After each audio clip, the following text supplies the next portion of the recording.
Mesdames, Messieurs, ravi de vous retrouver, c'est l'heure de l'invité du jour. Chaque 22 mai commémore la Journée internationale de la biodiversité et le thème retenu pour cette année est contribuer au plan de l'accord à l'action. Nous reviendrons sur les questions autour de cette thématique dans cette émission et pour y répondre, nous recevons l'ingénieur en gestion et conservation de la biodiversité, mais aussi responsable communication de l'ONG La Voix de l'éco-citoyen, Juste le meilleur Temba. Bienvenue sur le plateau de l'invité du jour. Merci beaucoup. Bonsoir, madame.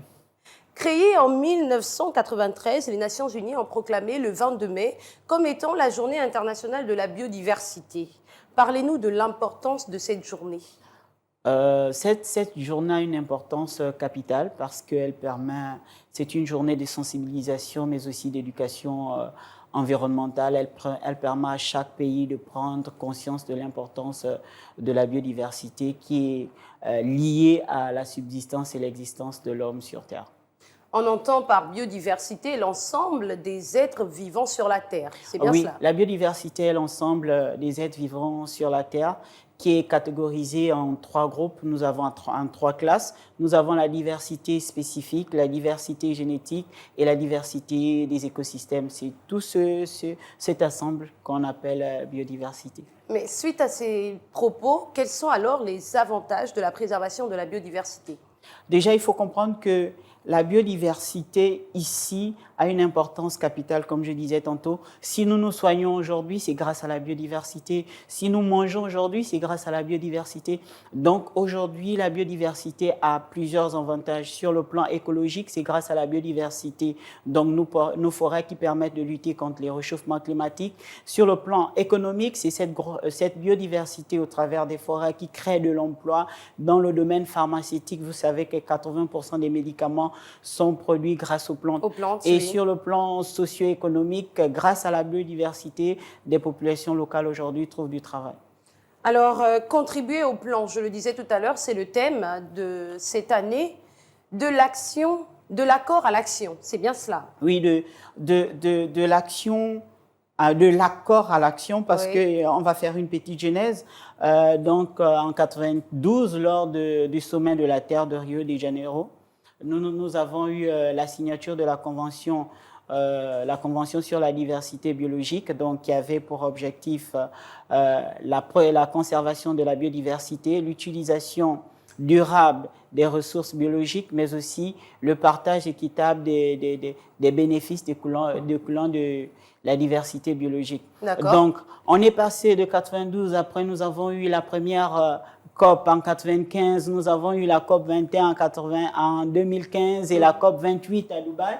En 2023. 2023, nous nous rendons compte que malgré ces accords, ces conventions, nous sommes passés d'accord en accord, de protocole en protocole, mais les données sont là. Malgré ces accords, malgré ces conventions, chaque année, la biodiversité est détruite et plusieurs espèces sont mises en danger. Voilà, donc il est important qu'aujourd'hui, on stoppe cette hémorragie. D'accord, on va y revenir tout à l'heure. Vous, en tant que responsable communication de l'ONG La Voix de l'éco-citoyen, dites-nous, quels sont les mécanismes mis en place pour impliquer le plus grand nombre à aller dans le sens de la protection de la biodiversité? Dans nos objectifs, notre ONG est une ONG qui a pour mission l'éducation environnementale parce que c'est la base de la préservation de la biodiversité. Donc, nous sommes sur le terrain, nous sensibilisons les populations locales, nous sensibilisons les étudiants, les élèves pour que nous puissions avoir des éco-citoyens, c'est-à-dire des citoyens respectueux de l'environnement. Mais aussi, nous accompagnons les populations locales dans des projets de développement durable à mettre en place certains mécanismes d'économie verte. Et quelles sont les activités, par exemple, que vous mettez en place concrètement?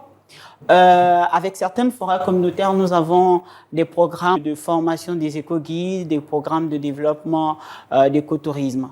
D'accord. Le 30 novembre 2023, vous en parliez tout à l'heure, marquait le début de la COP 28. Alors, depuis ces conclusions, est-ce qu'il y a eu des avancées, surtout au niveau du Gabon? Oui, on ne va pas dire qu'il n'y a pas eu des avancées. Les avancées sont là, mais elles sont insuffisantes. Comme vous pouvez le voir, certaines données sont là.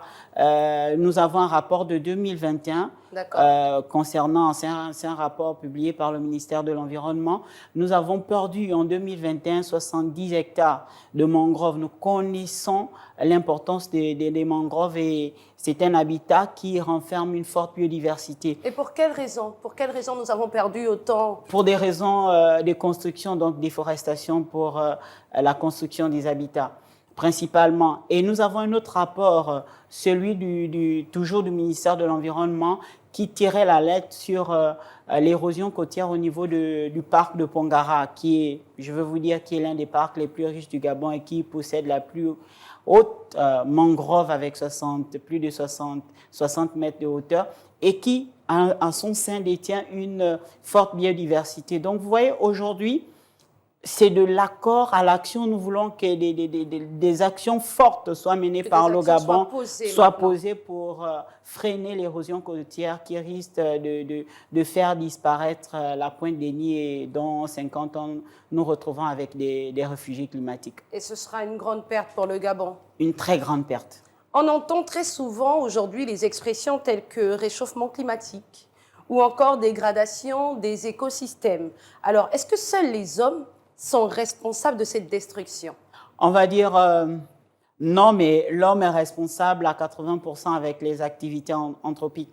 Aujourd'hui, on va dire les menaces liées à la biodiversité. Nous avons comme première menace la fragmentation des habitats ou la destruction des habitats naturels pour l'agriculture, pour l'exploitation forestière, pour des raisons de construction. Donc, nous savons que la démographie augmente.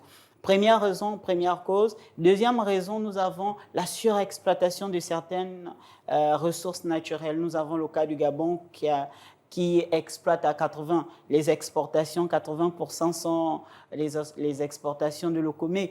Or, nous devons réfléchir à avoir, pourtant nous avons plus de 400 essences recensées, mais seuls 60 sont commercialisables. Donc, nous devons mettre des mécanismes pour que nous puissions avoir des alternatives après le locomé. Nous avons aussi la pollution. La pollution, c'est l'homme qui pollue les écosystèmes, que ce soit marins, les usines, avec les véhicules, les plastiques.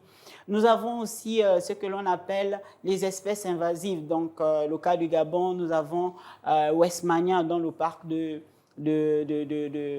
l'Alopé. Donc, aujourd'hui, nous devons mettre en place des mécanismes pour que l'homme prenne conscience de son empreinte. Vous parlez de mécanismes à mettre en place. Comment concrètement l'homme doit-il protéger son environnement? Par la protection de l'environnement à plusieurs échelles. Nous avons l'échelle internationale, nous avons l'échelle nationale et l'échelle familiale. Donc, sur le plan international, aujourd'hui, c'est de respecter les accords. On prend un seul accord concernant la Convention sur la diversité biologique, qui fait ressortir 3 objectifs. La conservation de la biodiversité, l'utilisation durable de la biodiversité, le partage équitable des revenus ou des bénéfices découlant de l'utilisation des ressources biologiques. Déjà, on doit mettre, que ce soit en France, aux États-Unis, que la protection de la biodiversité ne doit pas reposer seulement sur les pays du bassin du Congo ou les pays de l'Amazonie. Pareil sur le plan national.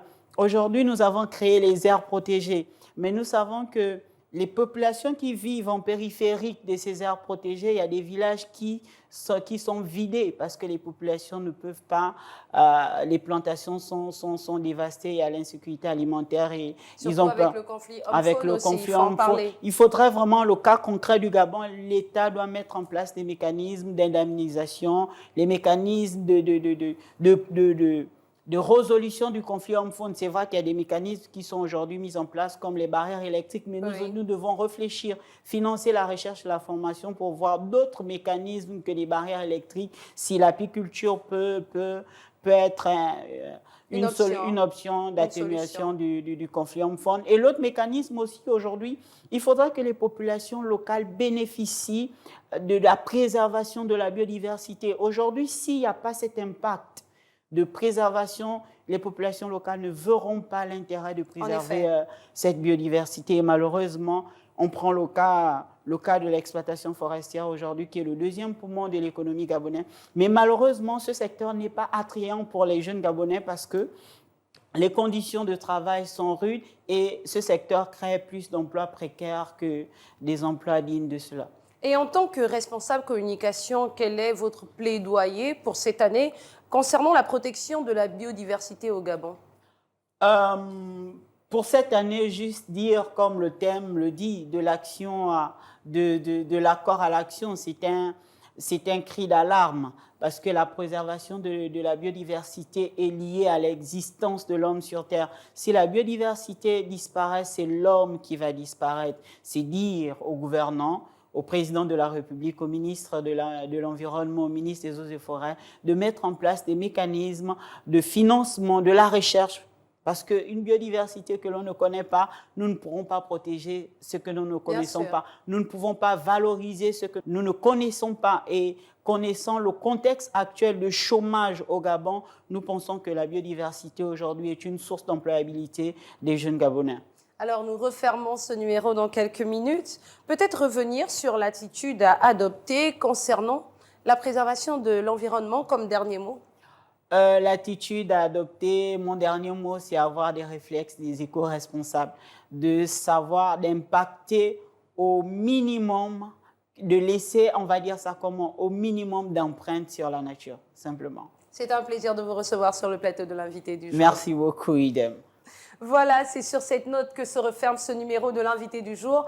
Je le disais en prélude, la Journée internationale de la biodiversité est célébrée chaque 22 mai. Et nous recevions à cette occasion juste le meilleur Temba. Nous, on se dit à très vite pour une nouvelle émission. Merci à tous pour votre fidélité et restez connectés sur Gabon 24.